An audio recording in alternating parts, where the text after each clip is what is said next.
अनंत चैतन्य विकासनाय सर्वज्ञ लक्ष्मी कनकासनाय कृतान्य तीर्थो नदी नाशनाय नमो नमः श्री जिन शासनाय। ये जिन शासन कैसा, जिस शासन का स्वरूप कैसा, जिन शासन का सामर्थ्य कैसा, जिन शासन का महिमा कैसा।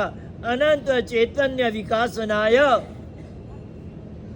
शरीर का विकास करने के लिए खान पान चाहिए, शरीर का विकास करने के लिए खान पान चाहिए, पुद्गल के आकर्षण के लिए वैविध्य चाहिए।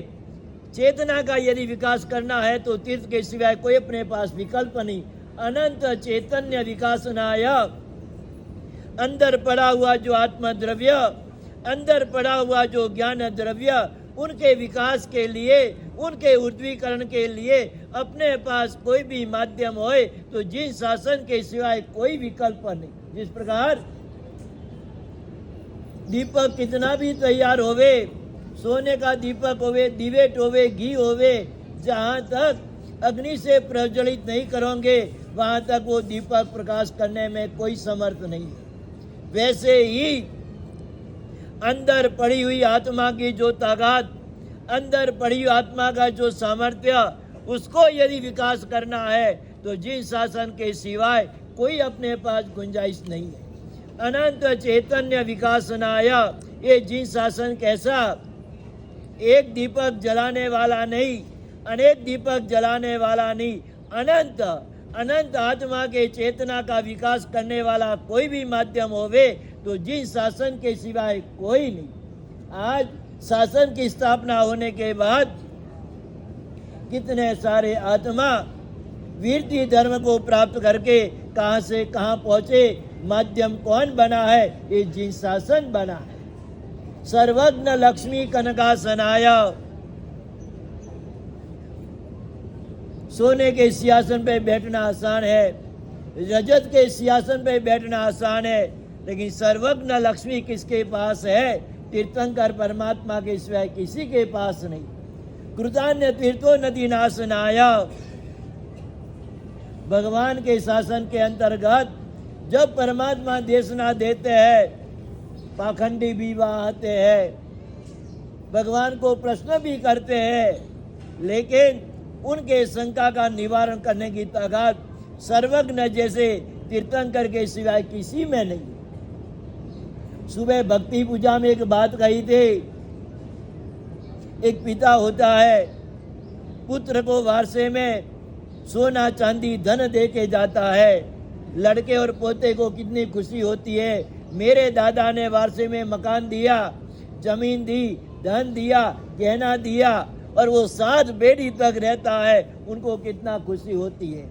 अपन को तीर्थंकर परमात्मा के शासन के दिन कौन सा वैभव प्राप्त हुआ? ये द्वादशांगी वाला वैभव प्राप्त हुआ। जिस दिन शासन की स्थापना हुई, गंधर्व भगवंतों ने द्वादशांगी की रचना की। पंचम आरा होने के कारण दृष्टिवाद अपने हाथ में नहीं आया, लेकिन 11 अंग के यद किंचित पदार्थ अपने पास आए कि नहीं आए? आज 2500-2600 साल हो चुके, 2600 साल तक ये वैभव अपने पास रहा। ये बड़ा वैभव आपको परमात्मा के सिवाय कहां से मिलने वाला है? सोने की नव डूंगरी बसाना अलग बात है, लेकिन द्वादशांगी का जो वैभव, श्लोक की बात की, पद की बात की, संख्या की बात की, इतना वैभव अपने हाथ में आया है किनके कारण? शासन की स्थापना के कारण। मेरा तो ये कहना है, पढ़ने का आपका अधिकार नहीं है, लेकिन सुनने का नरेंद्र भाई अधिकार है। ये 11 अंग आज जो भी है, पढ़ने का अधिकार नहीं है, सुनने का अधिकार है। साधु का योग न होवे तो सम्मान करने का अधिकार आपका है कि नहीं? एक छोटी सी बात कहो कि संघ कैसा होना चाहिए। एक कर्नाटक बीजापुर के अंदर बा विजय महाराज गए और श्रावकों ने विनंती की भगवान आप कौन से सूत्र का वांचन करोगे? उन्होंने कहा भगवती सूत्र का वांचन करेंगे। पहली बार कर्नाटक बीजापुर में 100 साल पहले भगवती सूत्र का वांचन प्रारंभ हुआ। चातुर्मास पूरा हुआ, महात्मा विहार करके गए। दूसरे साल दूसरे महात्मा आए, संघ ने विनंती की भगवान कौन से सूत्र का वांचन करोगे? आप जो कहो। भगवती सूत्र ठीक है, लेकिन एक दूसरी विनंती, पहले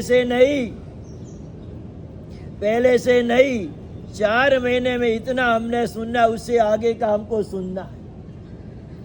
और वहां पर लगभग, अभी की बात जाने दो, जो ये घटना मेरे गुरु महाराज ने कही 2028 की साल में चातुर्मास करने गए, यही प्रश्न आया, भगवती सूत्र कहाँ से?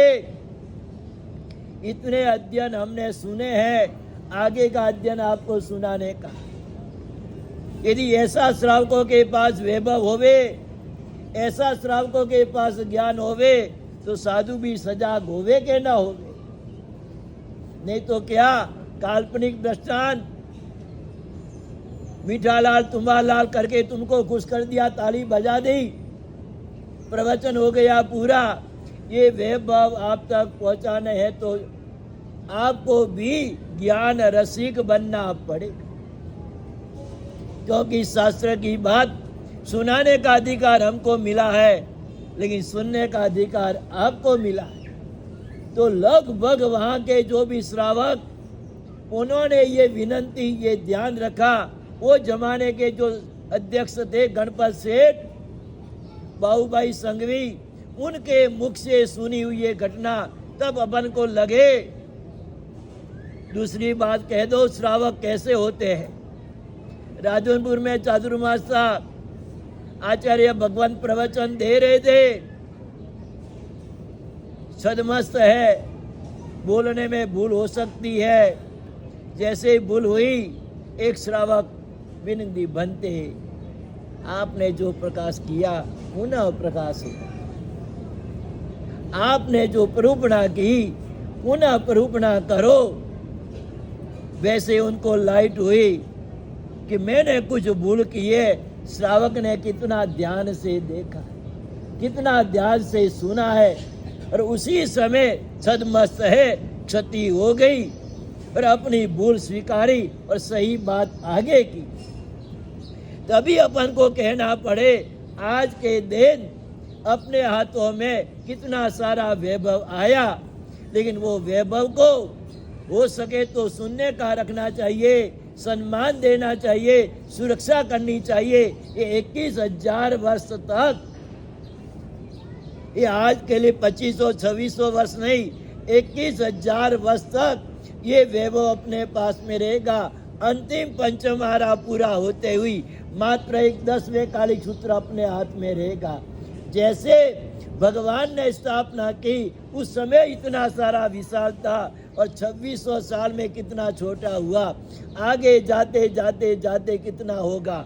बस मेरा इतना ही कहना है कि जिन शासन की स्थापना का दिन होवे, वीरता के परिणाम पैदा होने चाहिए। चारित्र का भाव होवे के न होवे, लेकिन श्रावक बनने की तैयारी होनी चाहिए। 12 व्रत न ले सको तो 12 व्रत में से एक भी व्रत आपने स्वीकार किया तो हमको लगेगा कि शासन स्थापना का दिन सार्थक हुआ। अपन कहते हैं कोई लाख रुपया खर्चे, कोई 50,000 खर्चे, कोई 1 रुपया खर्चे, लेकिन उन्होंने लाभ लिया। वैसे आज के दिन अपने मन में ये संकल्प होना चाहिए, ये भावना होनी चाहिए कि शासन स्थापना के दिन अपन को क्या करना।